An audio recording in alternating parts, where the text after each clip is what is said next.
அனைவருக்கும் பணிவான வணக்கம். தொல்காப்பியத்தை உலகம் முழுவதும் பரப்பும் வகையில் வெளிநாடு சென்று வந்த நமது தொல்காப்பிய பேரவை தலைவர் ஐயா அவர்களுக்கு வாழ்த்துக்களையும் மகிழ்ச்சியையும் தெரிவித்துக் கொண்டு,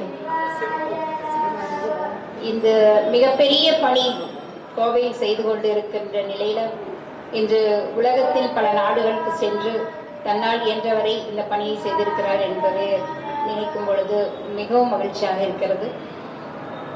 இந்த நம்மளுடைய தமிழ் உலகம், தமிழ் மக்கள் எப்படி எங்கு எல்லா இடங்களிலும் சிறப்பாக வாழ்ந்து கொண்டிருக்கின்றார்கள் என்பது நமக்கு தெரிந்த செய்திதான். இன்று ஆனால் தமிழ் மொழி, தமிழ் எப்படி இருக்கிறது அப்படிங்கிற இதுல நம்ம கொஞ்சம் வருத்தப்பட வேண்டிய நிலையிலும் இருக்கு. நிறைய இன்றைக்கு பள்ளி குழந்தைகள் அதிகமாக தமிழை விரும்பி படிக்கின்றார்களா என்பது சந்தேகமாக இருக்கின்றது. ஒவ்வொரு விதமான பாடத்திட்டங்கள் ஒவ்வொரு பள்ளிக்கூடத்திலும் இருக்கின்ற சூழல்ல இதை ஒருங்கிணைத்து ஒரு தமிழுக்கு கொண்டு வருவது என்பது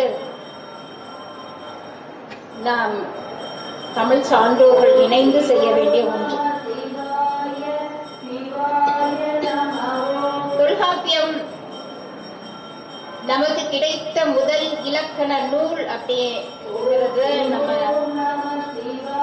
எல்லா குழந்தைகளுக்கும் அதை சொல்லி, அந்த குழந்தைகள் தமிழை எவ்வாறு தமிழ் வந்திருக்கின்றது அப்படிங்கிறதை அறிந்து கொள்வதற்கு எத்தனை நூற்றாண்டுகள் நமக்கு தேவை என்பதை நாம் சிந்திக்க வேண்டும். நம்ம இப்பிருந்தே அதை ஆரம்பிக்க வேண்டும். தொடங்கி விட்டோமானால் நம் பள்ளி குழந்தைகள் இந்த தமிழை நேசிப்பதற்கும் அதை விரும்பி படிப்பதற்கும், தமிழ் உலகின் முதல் மொழி என்பதை அவர்கள் முதல் தெரிந்து கொள்ள வேண்டும் என்பதற்கான முயற்சியில் நாம் தமிழ் சான்றோர்கள் இயங்க வேண்டும். தொல்காப்பியத்தை பொறுத்தவரைக்கும் தொல்காப்பியர் எக்காலத்திற்கும் பொருத்தமான செய்திகளை தான் சொல்லியிருக்கிறார் என்ற தலைப்பில் நாம் முன்பே ஒரு சிறப்புரை நிகழ்த்தி இருக்கிறோம். ஒரு வாழ்ந்த காலத்தை பேசுகிற ஒரு நூலாக தொல்காப்பியம் இருக்கின்றது என்றாலும், அது இன்றைய காலகட்டத்து வரைக்கும் அந்த பொறுமை எப்படி மக்களுக்கு தேவைப்படுகிறது, பயன்படுகிறது, அது சிறப்பை நமக்கு நம் முன்னோர்களின் சிறப்பை உணர்த்துகிறது அப்படிங்கிறத நம்ம பார்க்கணும். அந்த வகையில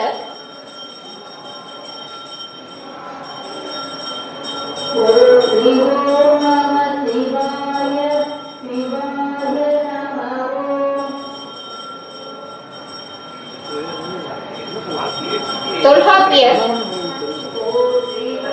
எழுத்து சொல் இத நமக்கு தெரிவிக்கலன்னா தமிழ் இல்ல.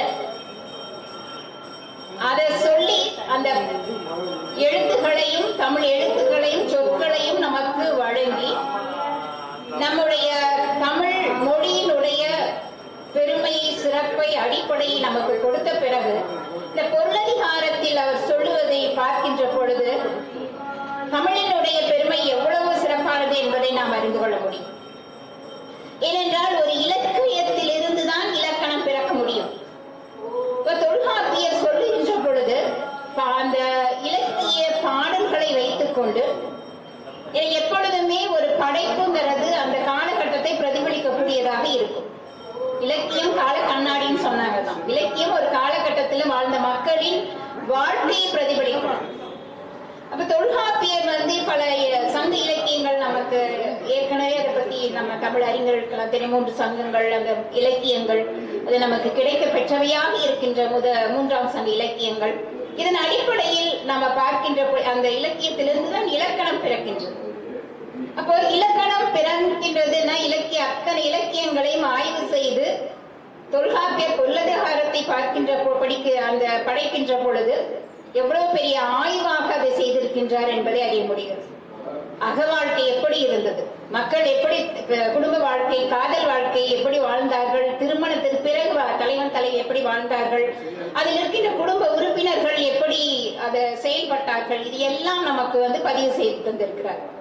அப்ப இதையெல்லாம் அடிப்படையாக வைத்துக் கொண்டு அக இலக்கியம், அக வாழ்க்கைக்கு இலக்கணம் இது, புற வாழ்க்கைக்கு எப்படி போர் நடந்தது, இதையெல்லாம் நமக்கு பதிவு செய்து இலக்கணமாக கொடுத்திருக்கின்றார். அப்போ ஒரு இலக்கியம் படைத்து அந்த இலக்கியத்தை ஆய்வு செய்து ஒரு நூல் எழுதியிருக்கின்றார். அந்த இலக்கியம் படைப்பதற்கு முன்னாடி பேச்சு மொழி இருந்திருக்கும்.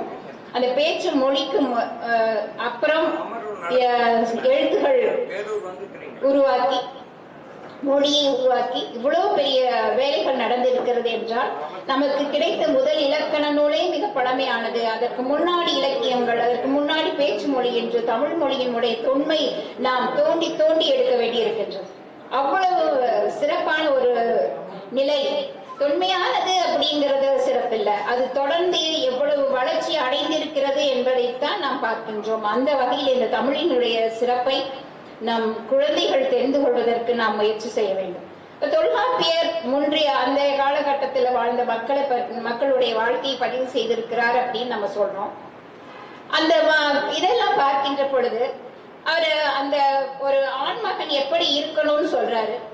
பெருமையும் உரணும் ஆடுவும் என, பெருமை அது பெருந்தன்மை, உயர்ந்த சிந்தனை, அறிவு. உரன் அப்படிங்கிறது அறிவையும் குறிக்கின்றது, மன திடத்தையும் குறிக்கின்றது. அப்ப இது ஆண்களுக்கு உரியதாக பதிவு செய்கிறார். அப்போ தமிழ் மக்கள் அன்றைய காலகட்டத்தில், அதற்கு முன்பு காலகட்டத்தில், தொல்காப்பியருக்கு முன்பே இருந்த காலகட்டத்தில் வரையிலையும் அந்த ஆண் மக்கள் இப்படி அவர்கள் பெருந்தன்மையோடும் உயர்ந்த சிந்தனையோடும் நல்ல வலிமையோடும் ஆளுமையோடும் இருந்திருக்கிறார்கள் என்பது தெரிய வருகிறது. இப்ப இது எவ்வளவு இன்னைக்கு தேவையானது, இன்றைய காலகட்டத்திற்கும் ஒரு மனிதனுக்கு தேவையானது அறிவு, சிந்தனை, நல்ல சிந்தனை, வலிமை எல்லாம். அப்ப இதையெல்லாம் அவர் அப்ப நம் முன்னோர்கள் இப்படி வாழ்ந்தார்கள் அப்படிங்கிற இது நமக்கு எவ்வளவு, அது நாமும் அதை பின்பற்ற வேண்டும் என்கின்ற சிந்தனை நமக்கு வரும்.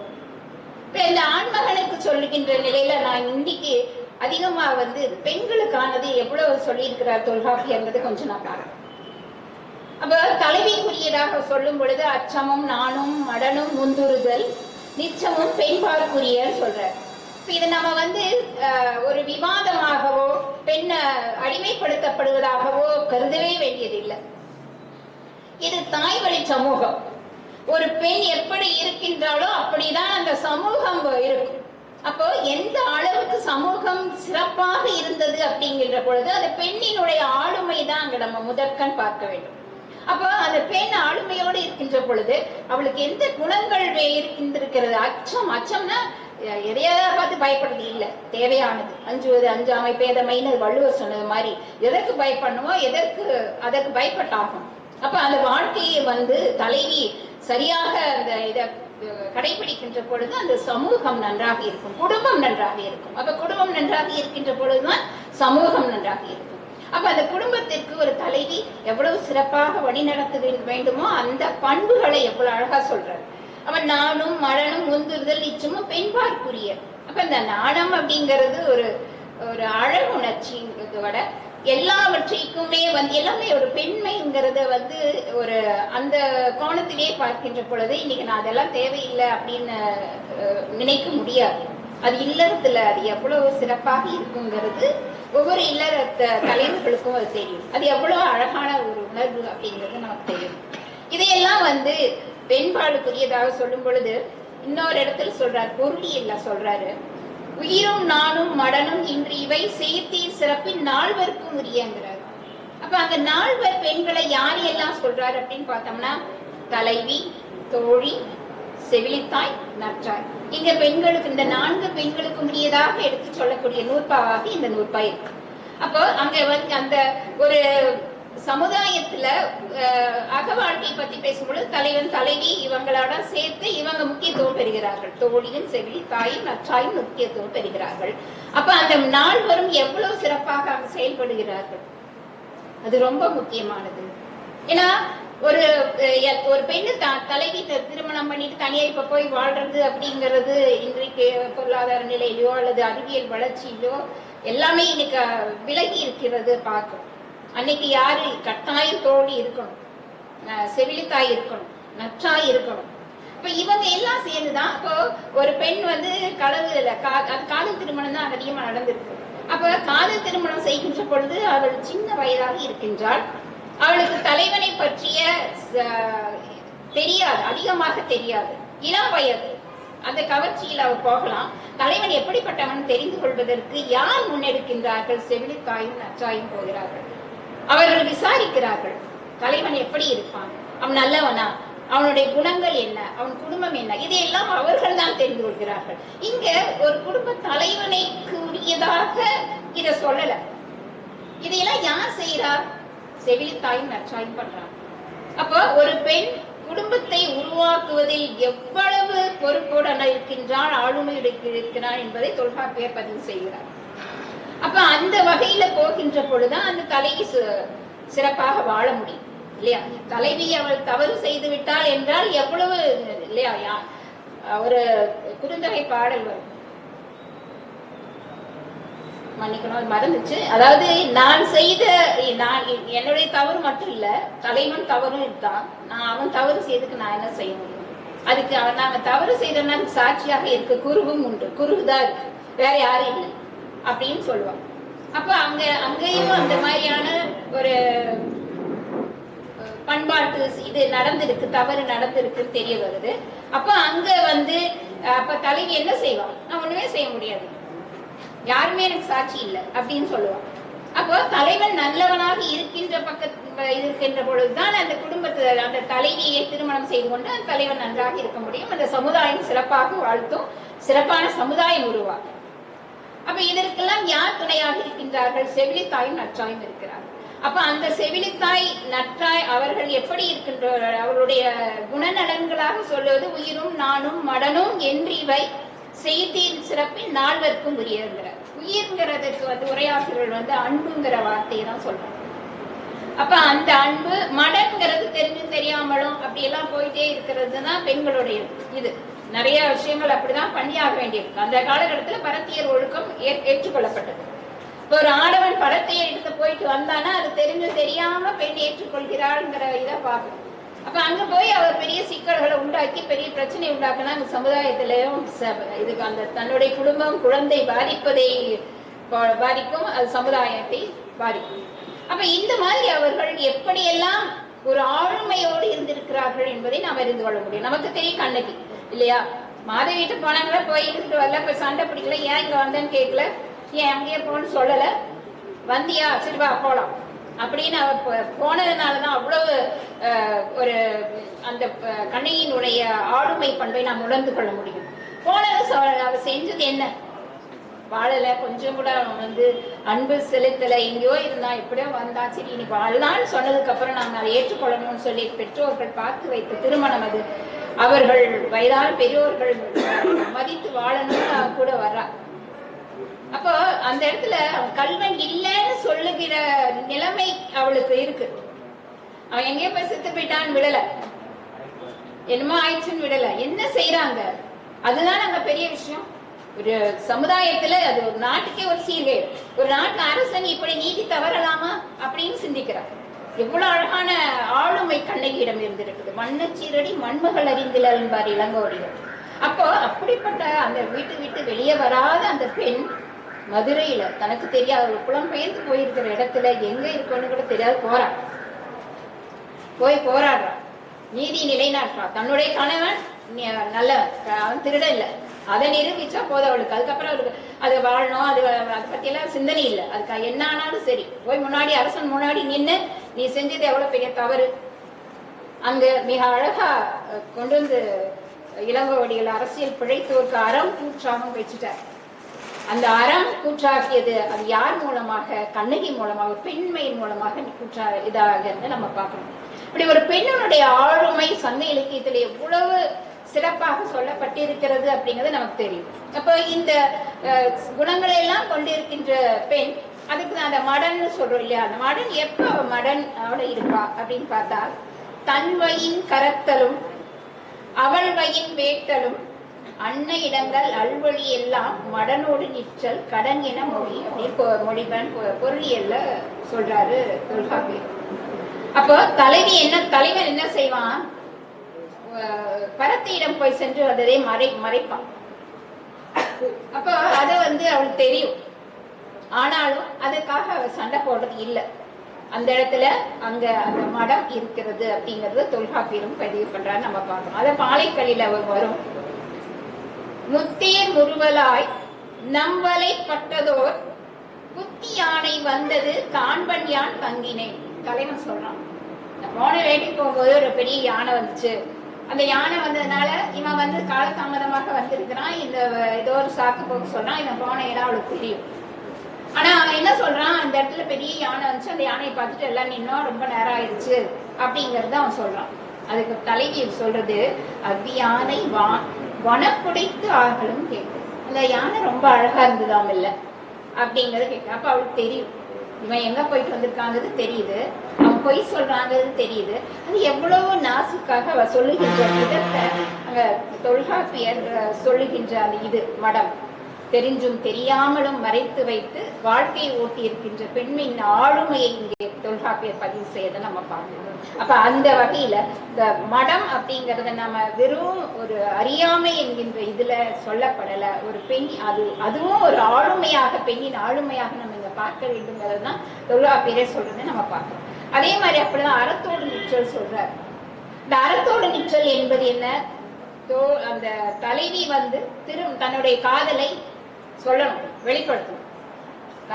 தலைவன் யாரு இதெல்லாம் அப்பதான் திருமணம் செய்வதற்கான நிலை. அப்போ இதுக்கு முன்னாடி இந்த தோழி என்ன கூடவே இருக்கிறா, தலைவனை பத்தியும் தெரியும். ஆனா அவ கேட்க மாட்டான், வேற யாருக்கும் சொல்ல மாட்டான். தலைவி சொல்ற வரைக்கும் சொல்ல மாட்டான், வெளியே சொல்ல மாட்டான். இது எவ்வளவு பெரிய விஷயம். பெண்கள்கிட்ட ரகசியம் தங்காது, எப்படியெல்லாம் பெண்களை பற்றிய விமர்சனங்கள் இருக்கு. ஆனா அங்க பார்த்தோம்னா பெண் என்ன செய்யறா, அவ தன்னுடைய தலைவி அவ்வளவு நெருங்கியவள், அவள் தன்னிடம் இந்த இதான் தலைவன், இவனை தான் நான் காதலிக்கிறேன் அப்படின்னு சொல்ற வரைக்கும் அவ வெளியே சொல்ல மாட்டான். இப்ப அந்த மாதிரி ஒரு நாகரீகத்தை பெண்கள் கடைபிடித்திருக்காங்க அப்படிங்கிறதையும் தொல்காப்பியம் பதிவு செய்யறத நம்ம பார்க்கணும். அதே அந்த ஒரு இது வகையில தோழி சொல்லாட்டியும் தலைவி வெளிப்படுத்தாட்டியும் அங்க தாய் கண்டுபிடிச்சிருக்கான். தாய்க்கு என்ன வேலை, தன்னுடைய குழந்தைகளுடைய கவனமாக அப்படியே அவர்கள் மீது பார்வை வைத்துக் கொண்டே இருப்பதுதான் வேலை.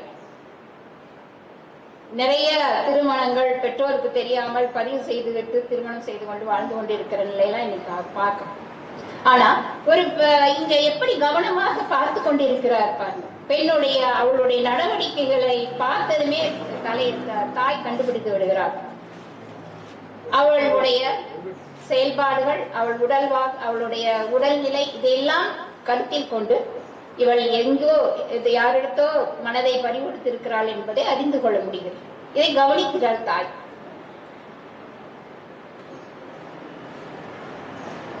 அன்னாய் வாழி வேண்டு அன்னை நின் மகள் பாலும் உன்னாள் பழங்கள் கொண்டு நனி பசந்தனல் என வினவுதி. இது அகநானூற்று பாடல் ஒன்று இது சொல்லுது. என்ன, அவ ஒழுங்கா சாப்பிடல, அவள் மேனியில பசலை படர்ந்து இருக்கிறது, ஏதோ ஒரு மாற்றம் இருக்கின்றது. இதையெல்லாம் தாய் கவனித்து அந்த தலைவியினுடைய அந்த நிலையை, அவள் காதல் வைப்பற்றிருக்கிறாள் என்பதை அவள் வெளிப்படுத்துவதற்கு முன்பே தெரிந்து கொண்டிருக்கிறார் தாய் அப்படிங்கறத நாம் பார்க்கணும். அப்ப பெண்கள் சும்மா இருக்கிற மாதிரி வீட்டுல இருந்தாலும் எல்லா நிலையிலும் அவங்களுடைய அந்த கவனம் அந்த குடும்ப உறுப்பினர்கள் மீதும் சமுதாயத்தின் மீதும் நாட்டு நடப்பு எப்படி இருக்கிறது என்பதையும் எல்லாம் தெரிந்து கொண்டிருக்கின்ற நிலைதான் பெண்கள் இருந்திருக்கிறார்கள். இப்பொழுதும் அதையே நாம் பார்க்கின்றோம். அந்த சிறப்பு பெண்மைக்குரியதுதான்.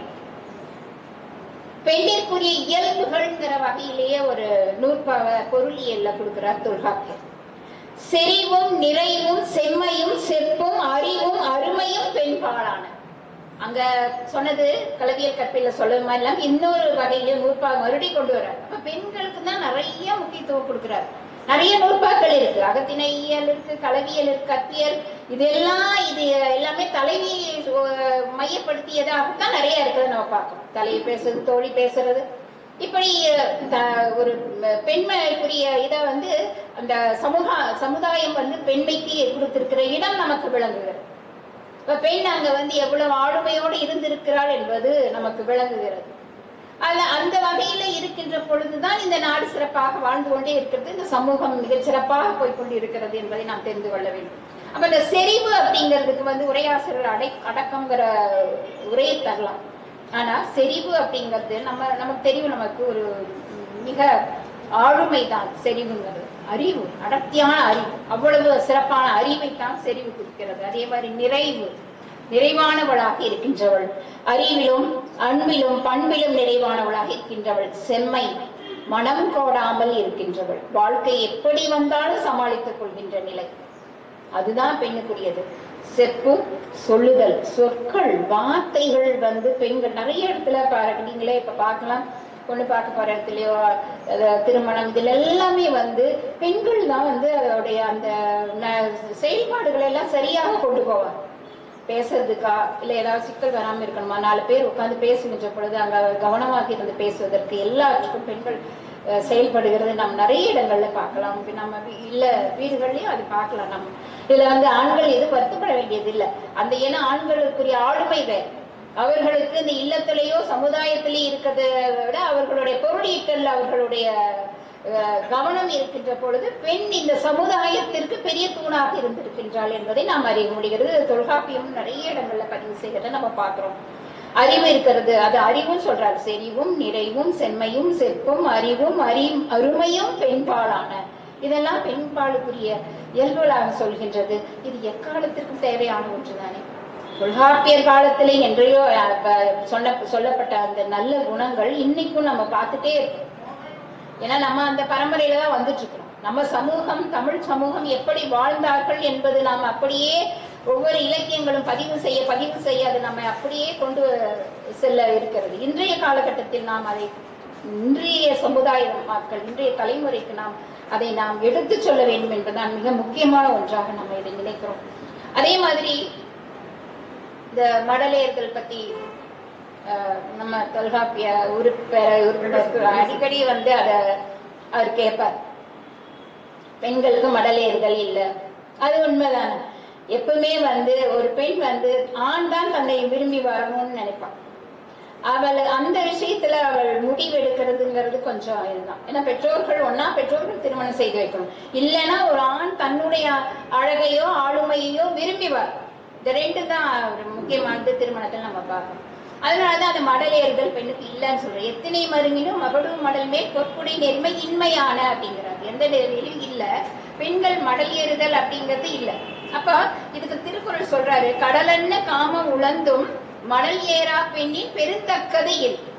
எவ்வளவு அவளுக்கே ஆசையா இருந்தா கூட அவளையே போய் அதை சொல்ல மாட்டான். அந்த அளவுக்கு வந்து பெண்மையினுடைய இது ஒரு ஆளுமை. இதை வந்து குறை சொல்வதற்கான குணம் இல்லை, சிறந்த குணமாக தான் நம்ம சொல்றோம். இப்ப அதை வந்து அன்றைய காலகட்டத்திலும் பதிவு செய்திருக்காங்க. அதாவது ஒரு தலைவனை தேர்ந்தெடுத்து காதலித்து திருமணம் செய்து கொள்வதற்கெல்லாம் அவளுக்கு உரிமை இருக்கிறது. ஆனா போய் நீ என்னை காதலிச்சுதான் ஆகணும்னு போய் அவ மடலேறி நிக்கிறது இல்லை. அது எவ்வளவு சிறப்பான பண்ணு. ஒரு ஆணை அப்படி செய்யலாம், எனக்கு இந்த பெண் தான் வேணும்னு முடிவு பண்ணலாம்.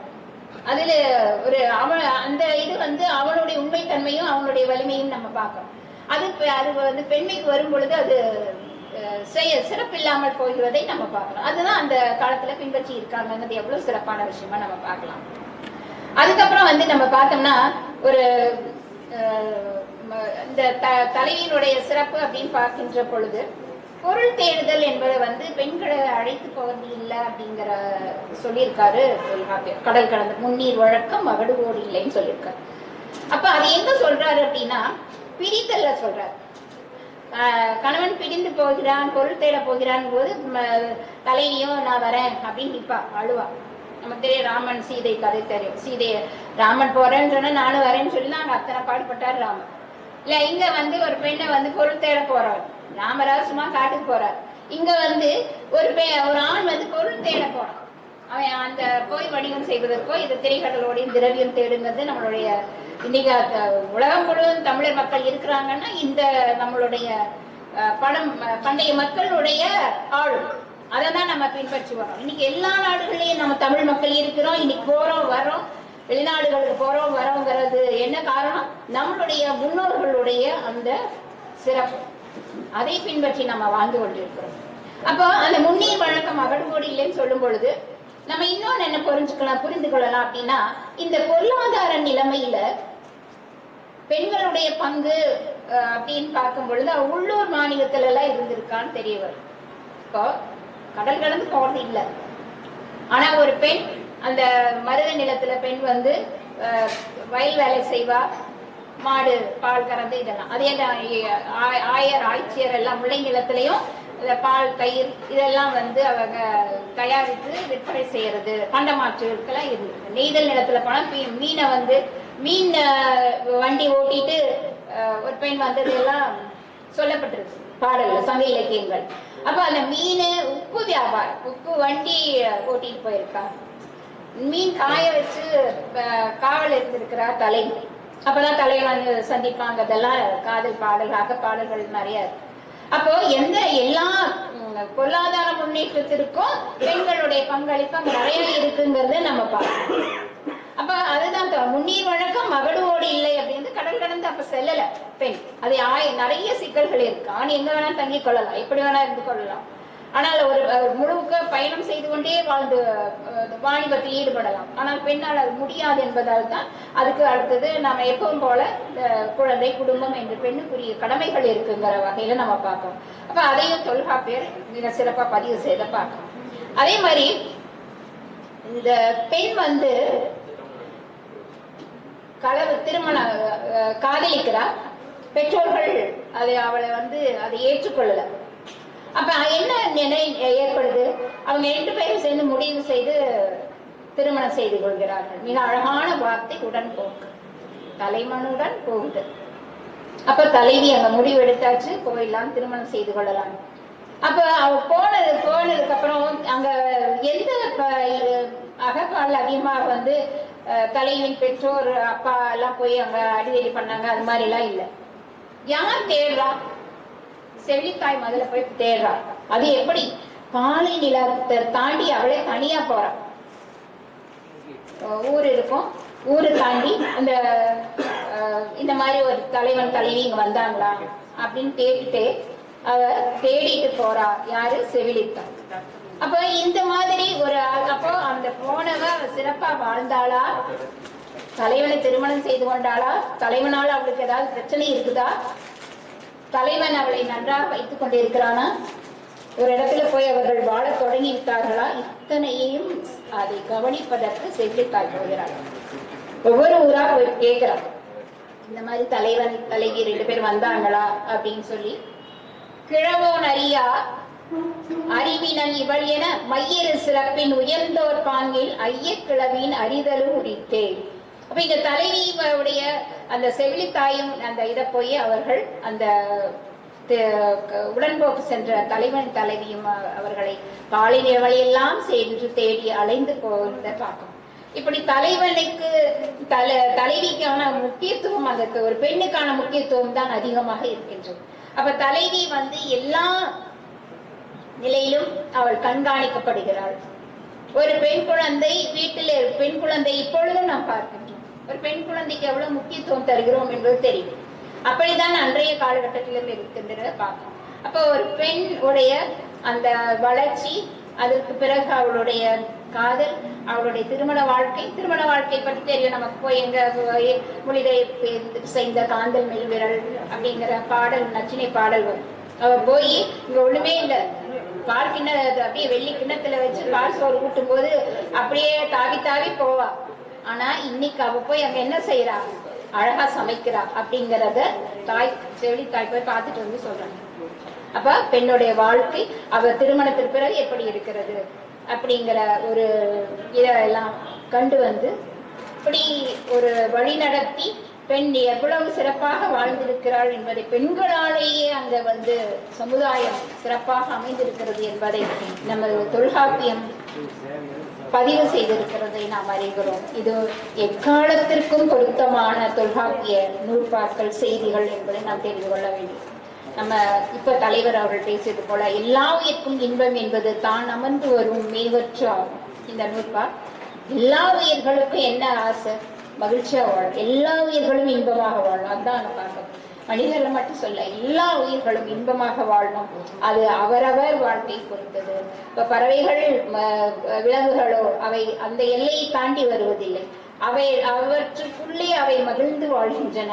அதுபோலதான் மனிதர்களும் அவரவர் மனம் எப்படி சிறப்பாக இருக்கின்றதோ அந்த மன அடிப்படையில அவர்களுக்கு இன்பம் கிடைக்கும் என்பதை தொல்காப்பியர் பதிவு செய்திருக்கிறது. எக்காலத்துக்கும் பொருந்தும். இந்த நிலையில பெண் மட்டுமல்ல, அந்த சமுதாயம் பெண் வழி சமுதாயம், பெண்மையால் சிறப்படைகின்ற சமுதாயம், தொல்காப்பியரால் பெண்கள் எப்படி சிறப்பிக்கப்பட்டிருக்கிறார் என்பதை நாம் தெரிந்து கொண்டோம்.